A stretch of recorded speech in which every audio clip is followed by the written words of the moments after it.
Story 1. Am I the a-hole for telling husband he's disgusting and requesting separate beds? My husband, 43 male, and I, 31 female, welcomed our second child 4 months ago.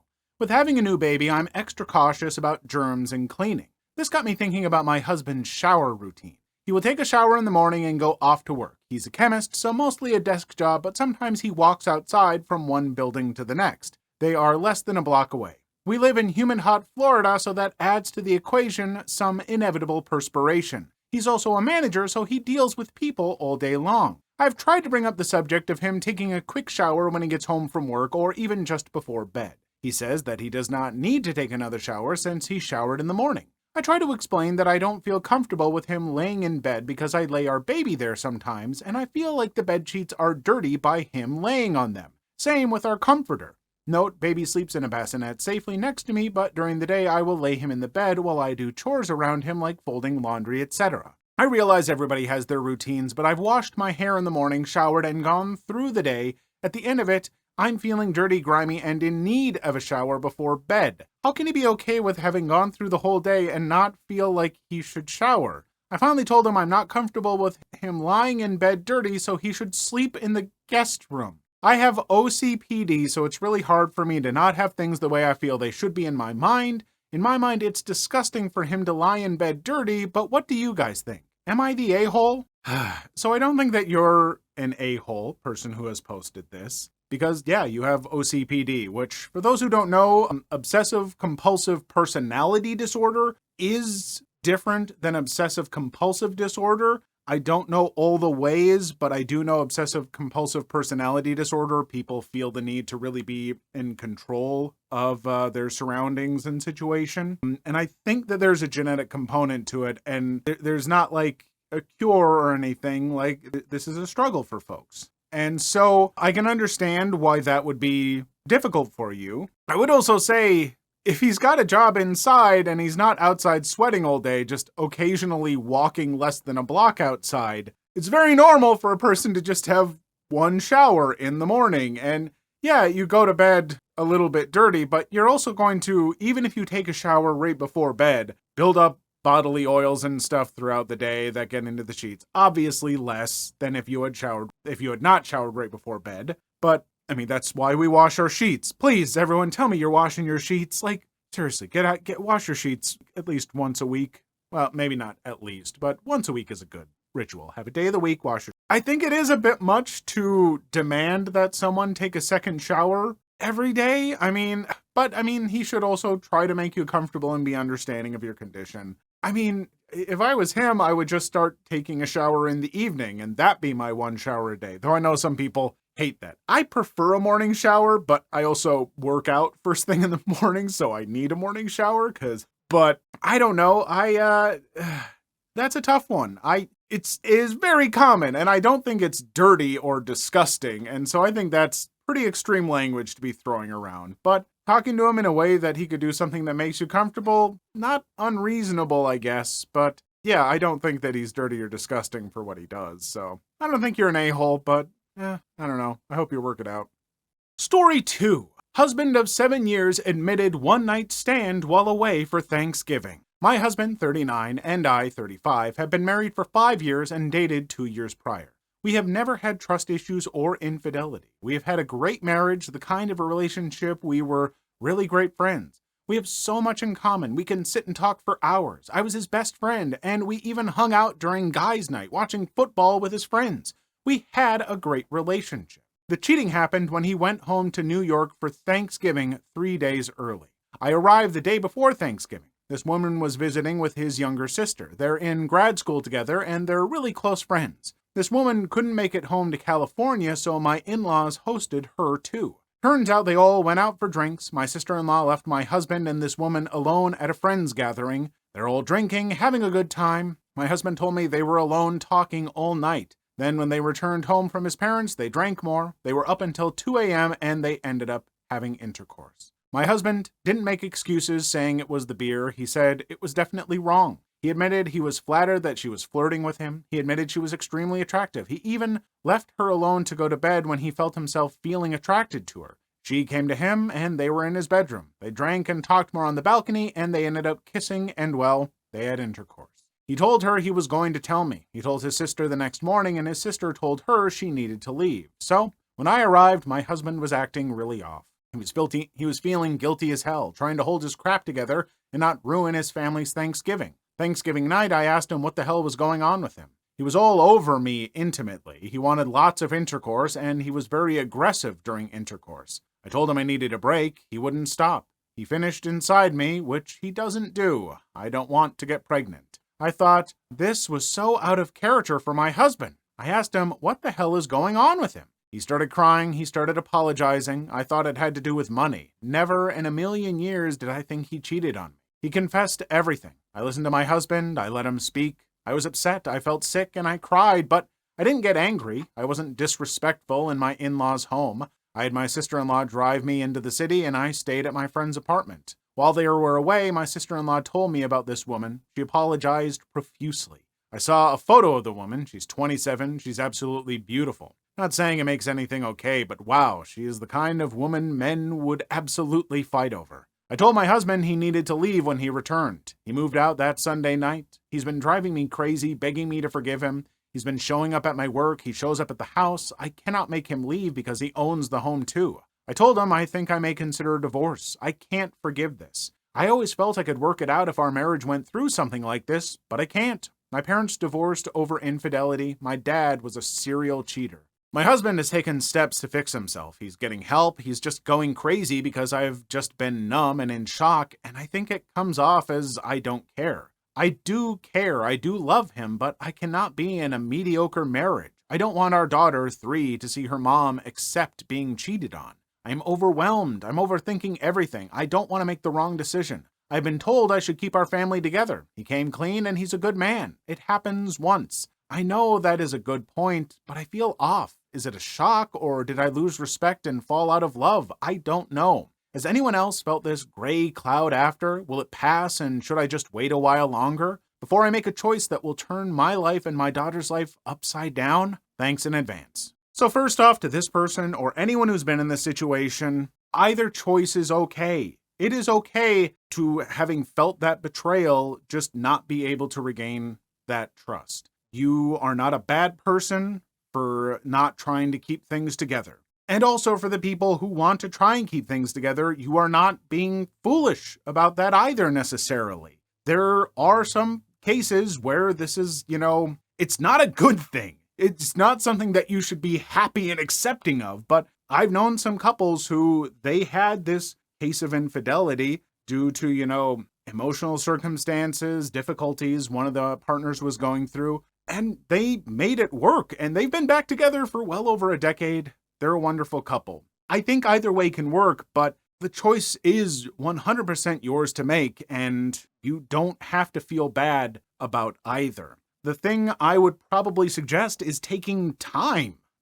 Don't feel like you need to make a decision right away, even within the first couple weeks or months. You do deserve time separated from that person to sort through your feelings, because being forced to feel like you need to decide, right now whether or not, give me a chance. No, you need time to process through grief. You have been cheated on and wronged, and that's so hurtful. So yeah, you absolutely take as much time as you need until you feel you can make a decision that you're sure about. And I think that's the most important thing. And whatever it is you decide, don't let people guilt you one way or the other. Story 3. Today I effed up when I incorrectly guessed someone's costume. I own a bar and often work the register. Every year at this time, I remember my F-up from a couple of years ago. At my bar, customers order at a designated spot at the bar where the point of sale is, and the person working the register takes and expedites the drink order. It's kinda fast food, but also super fast and convenient. I was working the register on Halloween a few years back. I was commenting on everyone's costumes as they came up and telling the bartenders to drink orders based on customers' costumes. Spider-Man, what can we do for you? We need 6 shots of tequila at table 4 for Jason mask, etc. Dude comes up holding his hands in front of him at chest level. My fingers are all crooked. He's not wearing any other kind of costume. Many customers are not wearing costumes, of course. I don't know why, but my brain registers that this is some kind of low-effort costume. He comes up and I say, "Hey, Weird Hands guy, what can I get for you?" He looks at me, all taken aback, then orders a beer. I relay the order to one of the bartenders. "We need a beer for Creepy Hands, man." I look back at the customer as he struggles with his wallet, which is on a lanyard tucked in his shirt. Then I know. He's not a Weird Hands guy for Halloween. This is his everyday situation. I just unknowingly made fun of a disabled person. Needless to say, I never commented on a costume ever again. It still keeps me up at night. That is secondhand embarrassing enough that it may keep me up tonight because, and you're doing things with the best of intentions, but gosh, this is just like, folks, don't assume something's a costume just because it's Halloween. It's just like on April 1st, if you hear something that sounds kind of wild and serious, don't assume it's an April Fool's joke. Because when you assume, you make fun of someone who's got a disability and feel bad about it for the rest of your life, apparently. God, it's genuinely affecting me so much. I feel bad for both people in this situation. You're just trying to be a fun, interactive bartender. But it is a very harsh lesson that you've had to learn, and I'm sorry. And I'm sorry to that person who, that really probably sucked for their night too. There's no light at the end of the tunnel here. No silver lining on this cloud. Let's just move on. Story 4. My cousin stole loads of jewelry, so I stole his inheritance. Backstory. 25 years ago, my aunt passed away when I was a baby, leaving my 2 cousins who were both in their early 20s alone to fend for themselves. My grandparents, who were very wealthy, put a clause in their will that grandkids would receive half of their share of the inheritance if a parent passed before the children reached age 30, and then the other half when my grandparents eventually passed. Both my cousins received a very sizable inheritance coupled with the money they got from selling my aunt's house. The younger of the 2 paid off her college loans and was able to buy property. She still lives on the same plot of land. The older sibling blew all of his money straight out of a book of the Bible. Within 6 years, he was back to living in a condo working as a police officer. Everyone in our small family knew he had a substance issue, so he was barely making ends meet with his officer salary and buying copious amounts of drugs. The next 4 years, my cousin went to rehab 3 times, sponsored by my grandparents. He sobered up after getting his girlfriend, now wife, pregnant. Wretched woman. She saw my grandparents as payday and essentially baby-trapped my cousin, thinking it was her ticket. Within 7 years, they had 3 kids, so she is locked in tight. She's a nurse, and with 3 kids around, they always needed a little boost. Guess who they would always ask? You got it, my grandparents. Being the kind spirits they are, they always lend a hand. My father, mother, sister, and I got sick of it very quickly. My grandmother, unfortunately, passed away when I was 17, leaving my grandpa as the last remaining. I was undoubtedly my grandfather's favorite among the grandkids, which left a real sore spot in the mouth of my cousin and his wife. I had 2 more years at home before college, so I lived with my grandpa to keep him company and help take care of him. My cousin and his wife hated this, so much so that whenever they came to visit and I was not home, they would send their 3 gremlins into my room to destroy it. My room had double doors, so it couldn't be locked. This was the start. The longer I lived there, the more they would mess with me. My cousin even went so far as to place one of those little mechanical noisemakers in the cabinet in my room. The ones that play sounds at random intervals that make you think you're insane. Thankfully, my German Shepherd would always hear it, and after a week or so, she finally found it. They did this to distance me and deter me from taking care of Grandpa so they could swoop in and be the heroes. This continued until one of the kids found my gun. By this time I was 18 and in the possession of a firearm. I use quotations because my grandfather has guns but cannot aim and shoot them anymore due to arthritis and nerve degeneration, so when I moved in, he placed all the weapons in my hands should the need for self-defense arrive. But should he see them out for any reason other than cleaning, there would be hell to raise. Being very well trained with guns and having a sense of pride in defending my home, I took this responsibility very seriously. I always kept a handgun in a locked container on my nightstand with the key on a high shelf out of reach from the gremlins. One fateful day, I was out getting my grandfather's food when I came home and my older cousin, his wife, and my grandfather were staring at a gun on the table. It was my gun that I kept in the lockbox. It was loaded and had a bullet chambered. I always kept a magazine in the lockbox, but never loaded in the gun. The lockbox was nowhere to be seen. My cousin claimed one of the children found the gun and was playing with it. I was 100% certain that he either found the key or broke the lockbox open to get it and load it, as a 6-year-old would not be able to reach a key I could barely grab, figure out what it was to, load my gun, and chamber it. I tried my best to explain what my cousin had said was BS and that I never keep my firearms loaded in the house, but my cousin, who is a cop, scolded me on gun safety and threatened to have me arrested if I didn't leave, and hadn't arrested me yet because we're family. I was asked to collect my belongings and go back to my parents. My cousin had won, or so he thought. The next day I apologized to Grandpa and explained to him there was no way one of the kids could have gotten the key. He agreed with me and he apologized, but he thought it best I move out until things cool down, but once they do, I would be welcome back home. Our relationship was a little fractured due to disinformation provided by my cousin. A month later, my grandfather died of a heart attack at 86. I was devastated. I was just beginning to get back into rhythm with him and rebuilding the trust that was somewhat shattered. To this day, I'm still unsure of what kind of man he saw me as due to my cousin. Immediately, my cousin and his wife began sucking up to my dad as they had sealed payday with Grandpa. It was time to move on to the uncle. This persisted for a month or two. I wouldn't stand for it. Then came the time for the will. My grandfather's lawyer read out the will to me, my father, mother, and sister in our home. Our 2 cousins would be briefed individually on their share of the estate per my grandparents' request. Then the miracle line in the will comes to fruition. If anyone attempts to claim any part of the estate that is not assigned to them, they forfeit any assets they are supposed to receive and will be divided equally among the remaining family members. This was their way of saying, if you try to claim more than you're given, you get nothing. My father is supposed to receive every piece of physical property aside from 2 or 3 items he set aside for me, from my grandparents, as he is the only remaining child. The revenge. I hatched my plan. I called my cousin and told him all of Grandma's jewelry was to be donated to a charity auction. Grandma's collection of gems and medals was extensive, to say the least, so a charity event wouldn't care if a few pieces didn't make it right. It was a lure of gargantuan proportions that my greedy bastard of a cousin could not resist. He bit right on it and headed over to my grandparents' house as soon as possible, determined to snatch up as much as he could. A handful would send his kids to college. Regardless of what I said, the jewelry was never going to go to him anyway, so his actions were purely his own since none of it was destined to be his. Coincidentally, Dad was on his way with a lawyer to my grandparents' house to overlook everything, formality stuff. According to my dad's testimony, my cousin had 3 shoeboxes worth of Grandma and Grandpa's jewelry piled on the kitchen counter ready for loading into his car.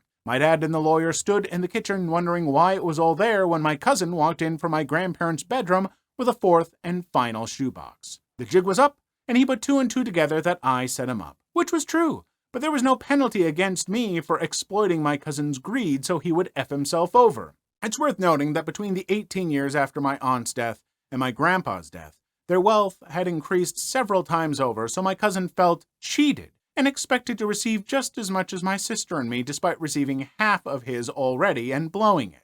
Throughout this whole ordeal, his younger sister, my other cousin, had not had a problem at all and is still weeping over Grandpa's death like the rest of us. However, just like that, my cousin lost enough money in 30 minutes which made him contemplate his sanity over greed. My cousin's bee of a wife filed for divorce a few weeks later. We haven't heard from him in nearly 6 years, as he is all but disgraced now. You can call this a fairy tale ending, and in this particular part of the story, it somewhat is. There was a massive lawsuit by an unknown family member involving the IRS and FBI later on, but honestly, I would rather have my grandparents. Leave comments if you want the other part of the story, but it's not really a revenge story. You know, I talk a lot about how I'm old for found family and the family that you're born into. You don't have to be connected with them. If they're not good, if you want to leave them behind, cut them out of your life, that is totally fine. You don't owe family anything.